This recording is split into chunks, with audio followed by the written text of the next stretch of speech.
in developing a code of conduct in the South China Sea. Moreover, the DFA said that Marcos Jr. said that he doesn't want his foreign policy to fall into the trap of a Cold War mindset. Meanwhile, on the side of the Ministry of Foreign Affairs of China, it says friendly consultation must remain between two countries. The ministry added that the Philippines and China should work together against any kind of bullying and maintain peace and stability in the region. Aside from talks regarding the West Philippine Sea, strengthening relationships between the two countries was also discussed. Among the projects to be focused on by the two administrations is China's Belt and Road Initiative and the Philippines Build program. Shaila Francisco, we are One News. We'll be back with more stories after the break. Keep it here on One News.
You're still watching One News Now. I'm Riza Diaz. Senators Rafi Tulfo and Cynthia Villar figured in a heated debate as the former pushes for the approval of the National Land Use Act. Camille Samonte with the story. Lumilit po ang ating farmland. Binibili po ng mga malalaking developer at ginagawang commercial at residential land. Ano po ang ginagawa ng DA tungkol dito? This was Senator Rafi Tulfo's inquiry during budget deliberations of the Agriculture Department. Tulfo pointed out that some developers are taking advantage of farmers who are forced to sell their lands due to financial problems. As the sponsor of the DA's budget, Senator Cynthia Villar claimed that property developers do not buy lands from far provinces because they are not as profitable as those located near the cities or town capitals. Villar's family is known to be engaged in the real estate and retail industries. We only buy in cities and capital towns because the buyer of houses, they want also an opportunity that if they're having financial problems, they can resell their houses.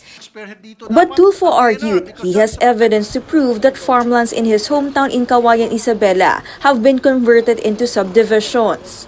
Sorry po, madam ha.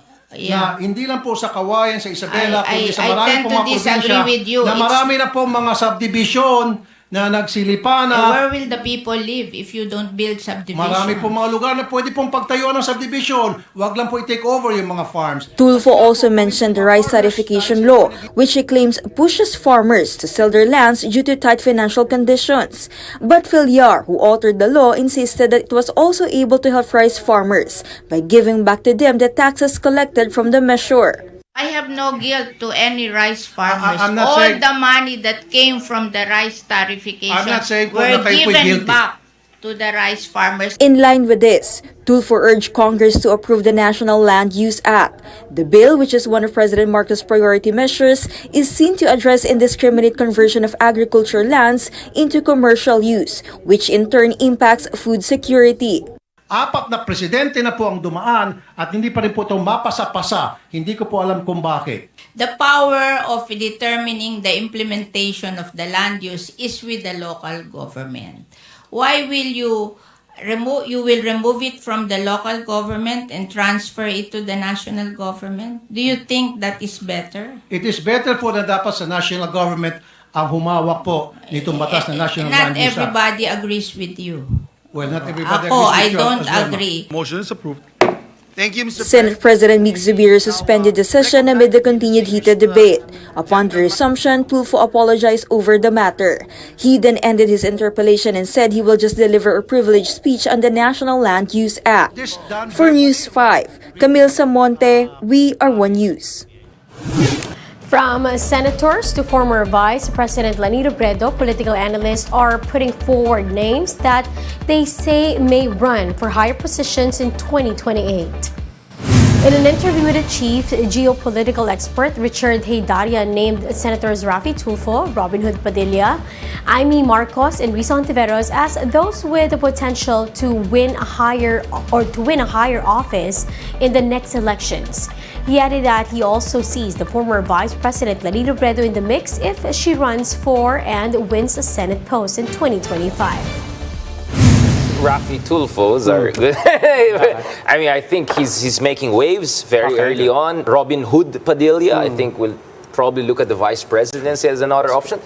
Amy Marcos, if she tops the Senate race in 2025, she could be in the mix. Risa Hontiveros. And let's not discount possibility of breakout stars at the 11th hour. If Leni runs for Senate in 2025 and ends up in top 3 or 4 and 5, she could be again in the conversation. Meanwhile, political expert Cleve Arguelles said the Kakampink movement led by Robredo may not be enough to challenge the ruling party for now. He added that the faction should have had taken advantage of their early momentum and created chapters in the local event. Quite disappointing personally that, for example, that there isn't really a political party that emerged out of the pink movement, the Kakampink movement, out of the campaign of the former vice president. It should have been transformed into party chapters in the provinces and the regions. And, if they've done that by 2025, they could probably win seats at the local level, if not at the national level. Now, in other news, the Manila Zoo will reopen to the public next week after almost 3 years of closure. Marty Bautista with a report. A new and improved Manila Zoo is set to reopen to the public on Monday. The place is now called Manila Zoological and Botanical Garden. It was shut down in 2019 for supposedly dumping wastewater in Manila Bay. It briefly reopened in December last year after it was used as a COVID-19 vaccination site. Starting next week, zoo goers can visit different kinds of animals here, like this white Bengal tiger, some monkeys, birds, and the oldest resident in the zoo, 48-year-old elephant Molly. But aside from them, more animals would greet visitors. Nagdagdag po tayo ng mga animals natin. Ilalabas na po siya on Sunday. Ang kulang na lang po nating animal, ayon kay Director Morabe, ay giraffe na lang at saka hippo. Yun na lang.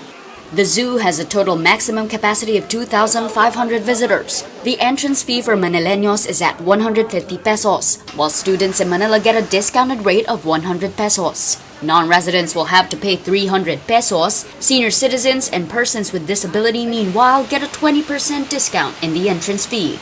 Visitors are encouraged to buy their tickets online. Mag-open na po yung link sa November 20. Nang sakay pagdating ho nila dito, pasok na lang. Di ba? May ano po sila, online po sila. Kailangan po nilang makuha yung QR code, proof na nakapagbayad sila. May choices naman po doon kung saan sila pwede magbayad. Pwede ho dito sa kiosk dito. Pwede naman po sa mga bayad centers. Yun po ang mga choices po natin. Tapos para GCash. Bringing food and beverages inside the zoo is discouraged, but there are designated areas inside for families and friends to buy food and enjoy their time with the animals. The Manila Zoo will be open every day starting 9 a.m. until 8 p.m. For News 5, Marty Bautista, We Are One News. And those are the top stories of the hour. Join us later at 9 in the morning as we continue to monitor the day's biggest stories. You can also catch One News on Signal Play app. Register for a free account now at www.signalplay.com and stream One News live anytime, anywhere. I'm Riza Diaz. We are One News.